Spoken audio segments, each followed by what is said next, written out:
Salut fraților, cu voi este Piroscario, iar astăzi o să facem un unboxing la un colet pe care l-am primit de la băieții de la Pirobo. Aveți linkul în bio. Hai să vedem ce bombe se ascund pe aici. Hai să trecem la treabă. Bun băieții, am reușit să deschid coletul. Vreau să menționez că Pirobo este un grup de Discord, nu este un site. Și, da, hai să trecem la treabă băieți. Avem aici, da, protecție. Forță și ia uite-l.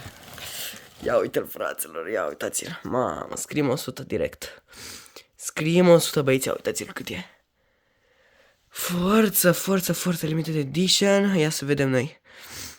Expiră în 2030, neac 100 de grame, categoria F4 băieții.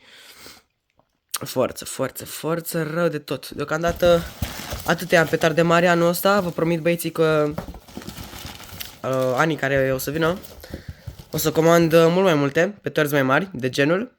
Chiar gigant maron, poate și mai mari, poate și shell-uri, vedem. Nu știu exact, dar deocamdată avem doar Scream 100.